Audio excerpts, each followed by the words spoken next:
Itago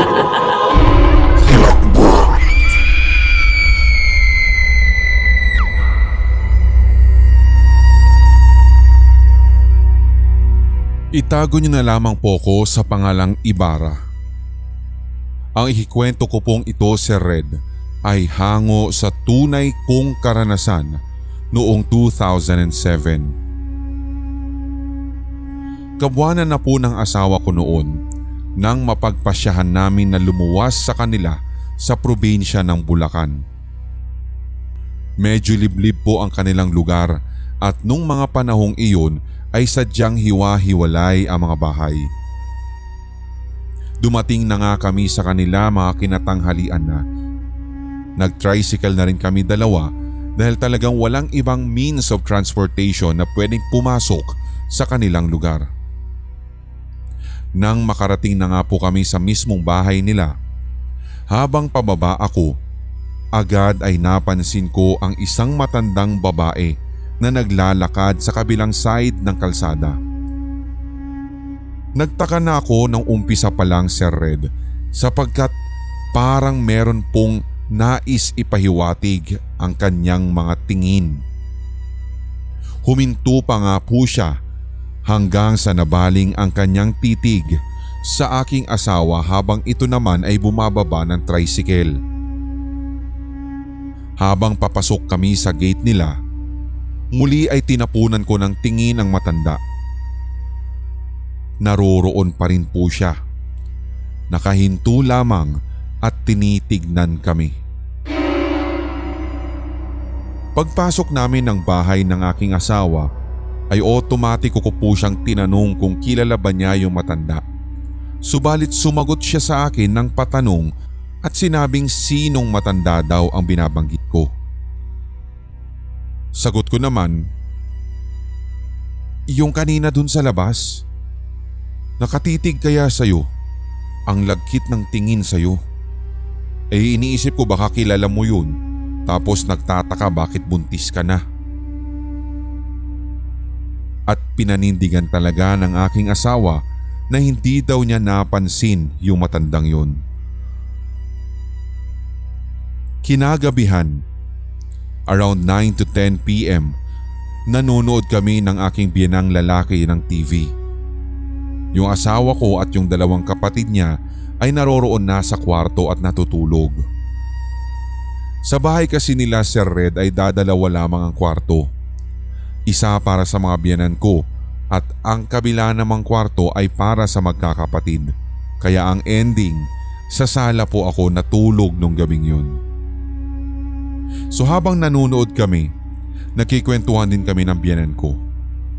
Hanggang sa naputol na lamang po ang kwentuhan naming iyon nang bigla pong lumabo yung TV. As in parang nag-sign off agad yung pinapanood namin at pagdaka, static at tuldok-tuldok na kulay gray and black na po ang nakikita namin. Nagpaalala na lamang sa akin yung biyenan ko na matutulog na daw siya at ako na daw ang magsara ng telebisyon. Maaga pa daw kasi ang biyahe niya bukas.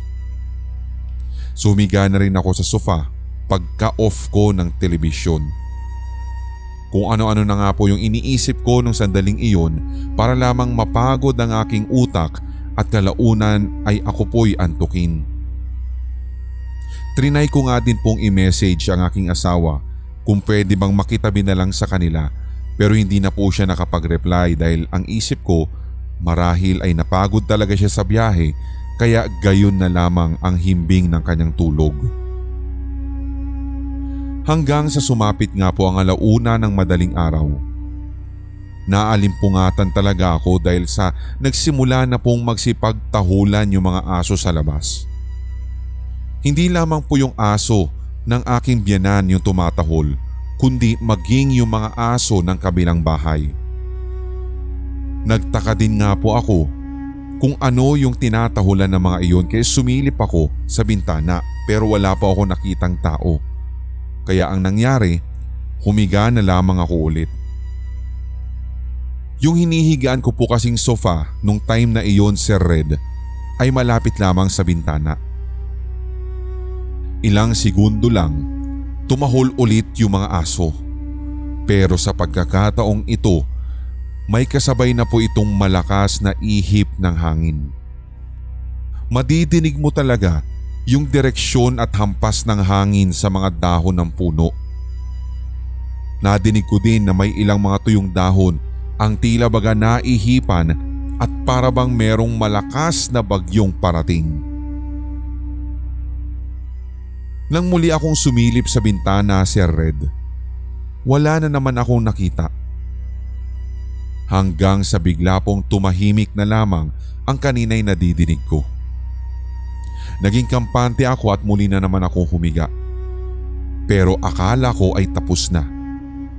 Dito pa lamang pala magsisimula. Sa kabilang side kasi ng bahay ng aking mga biyanan ay meron po silang mga kulungan ng mga alaga nilang baboy. Kung kanina yung mga kahul lamang ng aso ang nadidinig ko, sa pagkakataong ito, maging ang mga baboy nila ay nag-iingay na rin. Doon po ako kinilabutan ng husto, Sir Red. So tumayo ako at naglakas loob para subukan kong katukin ang pinto ng kwarto ng aking asawa. Pero dahil mahimbing ang pagkakatulog nila, hindi ko na po tinuloy ulit yung pagkatok.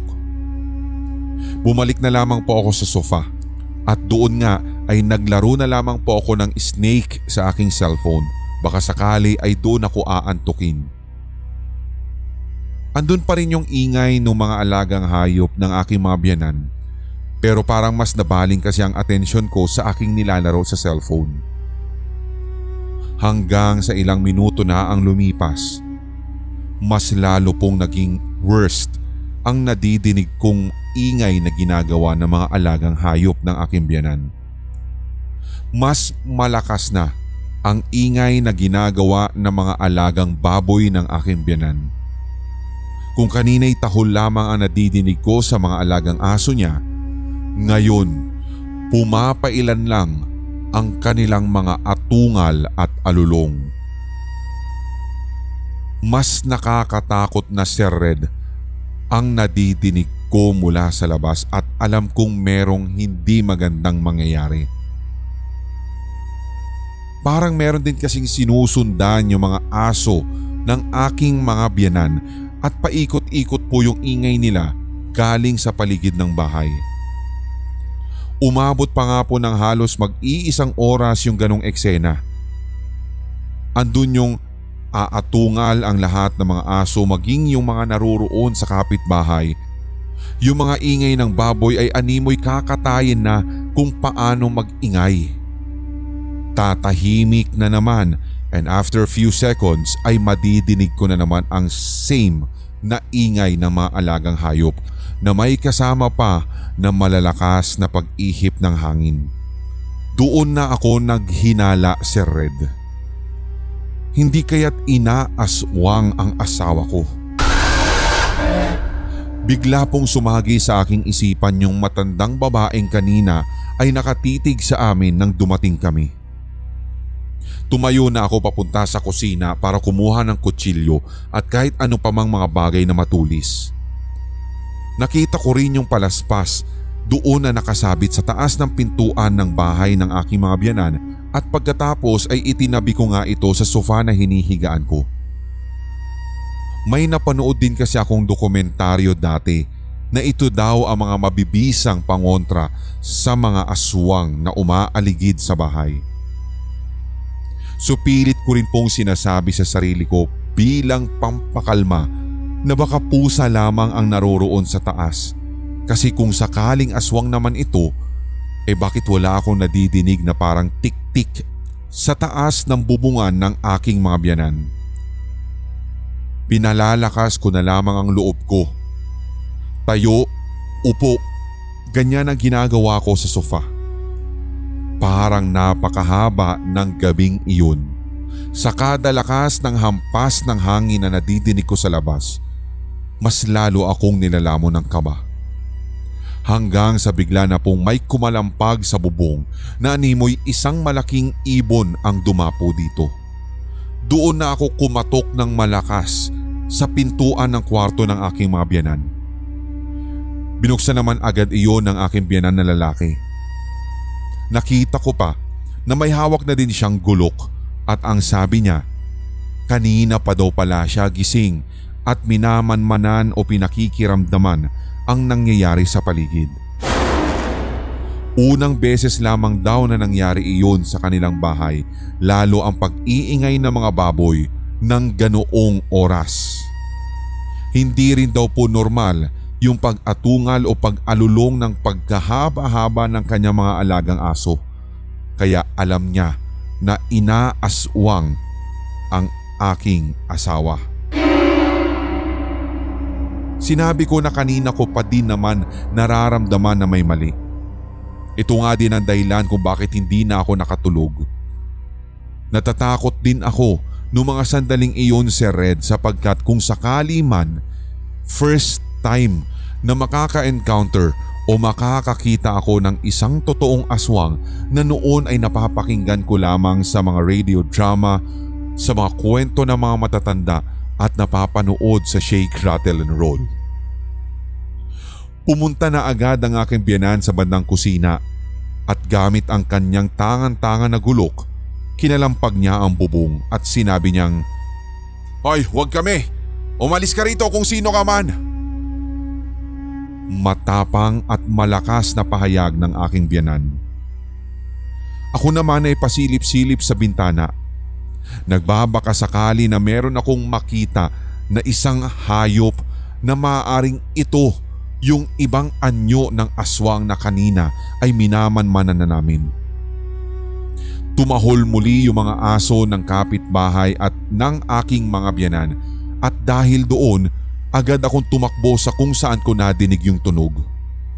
May malakas na namang hampas ng hangin sa gawing likuran at para bang yung pakpak ng kung anumang nilalang na iyon ay sumabit o sumagi pa sa puno na naroroon sa likuran, kung kaya't ang mga dahon sa palagay ko ay nagsipaghulugan. Tumingala ako sa bintana. Nagbabaka sakali na meron talaga akong makikitang lumilipad, pero wala. Ang sabi na lang ng aking biyenan, natakot na daw yung aswang. Kumpirmado at hindi lang isang palagay. Aswang ang nadinig naming nag-iingay sa bubungan ng bahay nila. Sabi tuloy ng aking biyenan sa sobrang inis niya, "Hayaan mo na, umalis na yun. Sigurado hindi na rin yung babalik. 4:00 na nga pala. Sige at maliligo na rin ako at babiyahe na rin ako." Nakahinga po ako ng maluwag matapos nun. Makailang saglit pa ay lumabas na rin at nagising ang aking biyenang babae at nagluto na siya ng almusal. Pinagkwentuhan namin ito habang nagkakape. Hindi man confirmed o hindi ko man nakita talaga kung totoong aswang ang naroroon, pero kung pagbabasehan ang sinabi ng aking mga biyenan, ngayon lamang daw nagkaroon ng ganun at ang pagpaparamdam at maging ang ingay sa buong paligid ay first time daw po na naganap nang umuwi kami doon. Doon nga'y inamin ko rin na nung dumating kami ay may isang matandang babae na nakatitig sa amin at nang akin pong isinalarawan ang nakita kong matandang babae, ang sabi ng aking biyenan, hindi daw nila makilala at maaaring hindi tiga roon sa barangay nila ang matandang babaeng iyon. Maraming salamat, Sir Red, sa pagbabasa ng kwento kong ito. Matagal na rin akong nakikinig sa inyo at mahilig talaga ako sa mga katulad na mga ikinikwento ninyo sa amin. Gusto ko nga po talagang ikwento ito sa inyo at sa wakas ay naisulat ko at dahil sinipag din ako ng isang araw. Hindi po ako mangangamba na ikwento ang iba pang mga naranasan namin dito. Basta't abangan nyo na lamang po, lalong-lalo na yung iba pang karanasan namin sa bahay namin sa Tondo. More power po at sana ay mas marami pa kayong mga kwentong ibabahagi sa mga katulad namin.